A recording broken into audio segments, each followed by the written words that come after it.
Hey everyone, so I was reading this article on binary arrays and I thought in this video I would share my solution to their challenge that appears at the end of this article.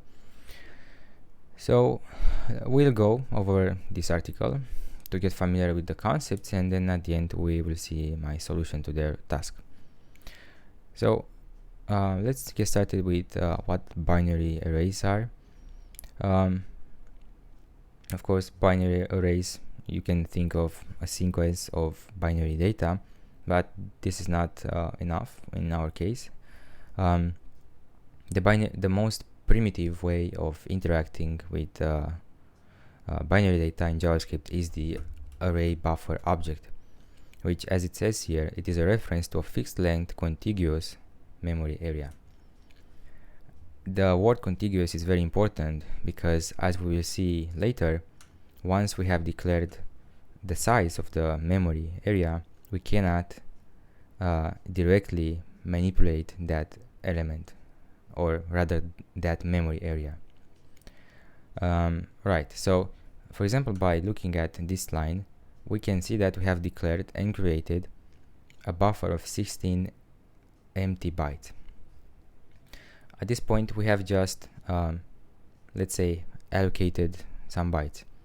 But in order to manipulate this buffer, we will need something more, which is something that is called a view. So a view provides a way to interact with the buffer. And the way this view is represented is by using some predefined classes in JavaScript. Some of them are here.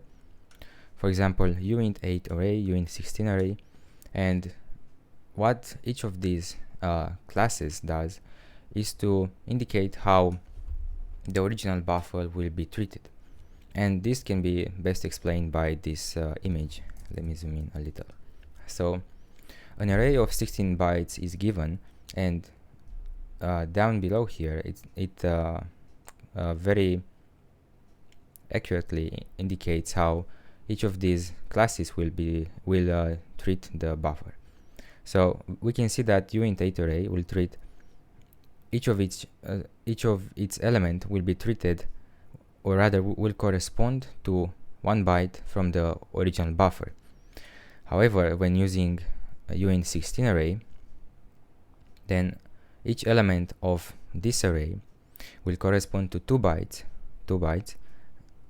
from the original buffer, and so on until we reach to float 64 array. In this case, because we have 64, which means 8 bytes. I mean, that's the way I think about it, not that 64 directly correlates to 8 bytes.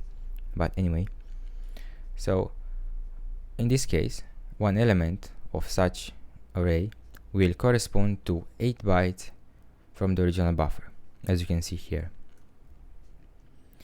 So basically that's the concepts.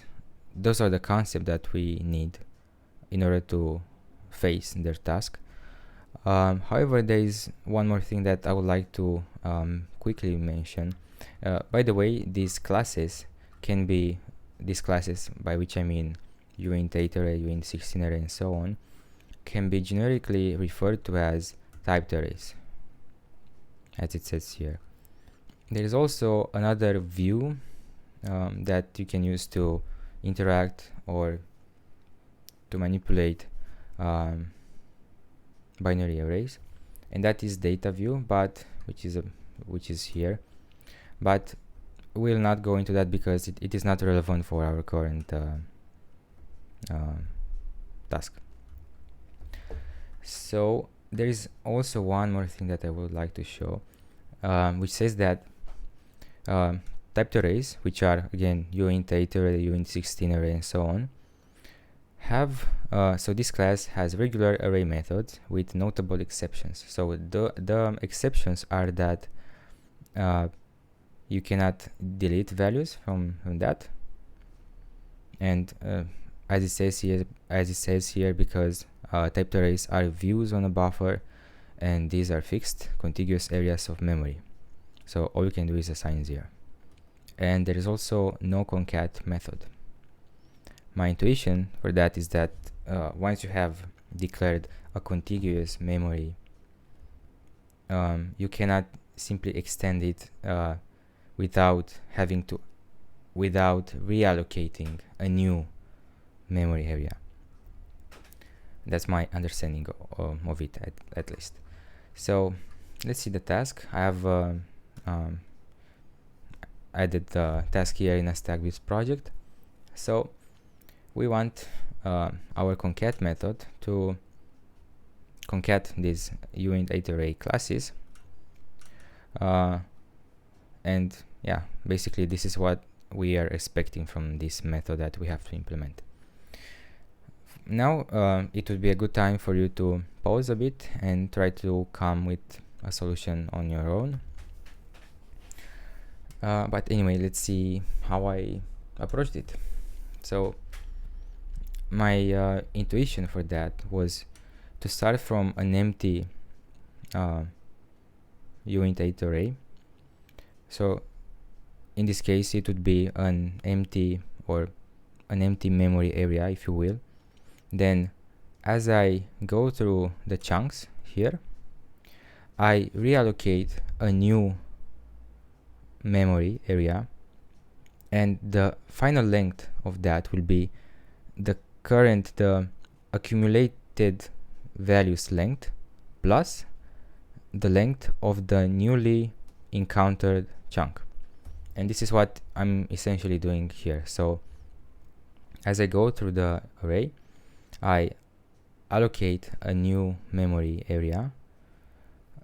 Essentially, I reserve a new memory area which will have the length of the accumulated values plus the length of the currently visited, let's say, chunk. Now that I've done that, I have to repopulate, or rather I have to populate this area, this memory area that I have created. And the first line here, the first thing that I'm doing here is that I will essentially copy what I've accumulated until now into this new memory area, and then I'm adding what's being visited now, the current chunk, essentially. So let's say that we are here, that current maps to this chunk 6, 7, 8. At this point, the accumulated values will be an uint8 array of 6 elements, this right here. And what this line will do, will create a new uint8 array of size 9, because the accumulator has the length 6 and the current has a length of 3, so 9 will be the total size of the memory area. And at line 12, we are populating with the accumulated value starting from index 0.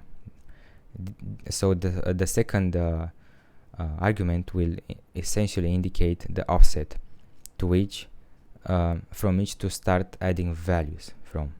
So here at line 12, we're saying add the accumulated values starting from index 0 in this current in this new typed array. And then we are adding the current chunk 6, 7, and 8 starting from the offset that maps to the length of the accumulated values. So at this point it will be 6, because without these two, here at this point we will have the 6th index,